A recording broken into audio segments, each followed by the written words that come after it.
Good afternoon. Well, good morning. Good morning, guys. I mean, first of all, you were shot yesterday during protest. No, Wednesday. When was that? This happened on Wednesday when we got. Let me start from the beginning. Ours is not a political strike. Ours is a community strike. We in Danville have been neglected for so many years. First from the homeland, Bophuthatswana homeland, and now the new regime. Nothing has been happening in Danville. If you guys can go and drive around in what they call Pokemon and Hashville and the RDP section, those houses were built by our local government. And they just dumped the people there. There's no infrastructure there. There's no roads. You know, when it rains, it looks like mudslides. It looks like rivers that's there. And our people cannot get out. So that is what we want. We want decent houses. We want our roads to be fixed. We want our lights to be fixed. That is what we want.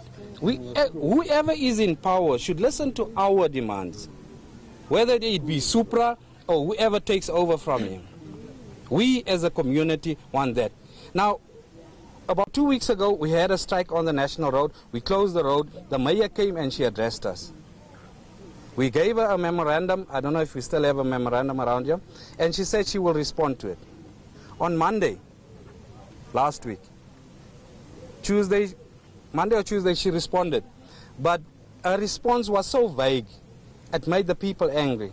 And it started simmering. So when things started happening around us, our people thought that, you know what, it is time for us. But we did not get involved. When we got involved was when the police chased 3 taxis into Denver and they started shooting at the people that was in the streets.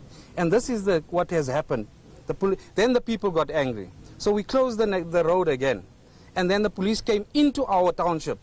We can take you guys around to houses that has been shot and broken. Tell me, you obviously have been very elaborate in terms of your services and your demands. But you coming out on the streets and knowing that the president is coming in a couple of hours, in fact, he's coming here at midday, what are you hoping that he's going to say that's going to make your life and the rest of the people here's lives better? As the new president of the ANC, we hope that he will really take note of this community of Danville and really start putting back into our community what we really deserve. We want, there's so many things here.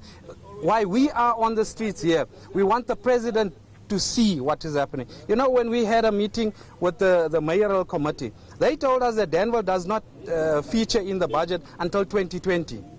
Now, as a community, how can we wait so long for services to be done? We have a stadium that's half built, the contractor is gone. Where has that funds gone to? Let me just interrupt you there and go to somebody else. Ma'am, you know, the Premier does say that 70% of his budget is going towards the villages and townships and so forth. I mean, what are you seeing? Do you believe that the Premier has really invested with regards to infrastructure and services here in Danville, but also in places that you obviously call your neighbours? Never. Since 1994, the Danville community is still on the backside. And as the previous speaker had said, we have been neglected for years. And we stood up. It's the first time that the Danville community, not a racial issue, the coloured has stood up. Because never in the rainbow has we've been seen. We've got youngsters here that are unemployed. Where must they feed? They must go and steal to feed their habits. You know, they are matriculated. And we are struggling as parents. We only need the Premier to see the need. This is really a need because, as the previous speaker had said, we are not seen. The budget there, the mayor, she said there's no budget. We were sitting with her for months trying to negotiate as a committee member, but there's nothing for us. And what should we do as a community? We stood up for our rights. It's our democratic rights to stand up. And we want the Cyril Ramaphosa to know that we are existing. We are the indigenous group. We come from an indigenous group, the Khoisangs. He must remember that we are here. So he must take note that the colored needs to be taken note of. And we want our children to be employed because the government does not employ. There's 99%. 1% belongs to the coloureds. We need the coloureds also to be recognized. Thank you so much for that.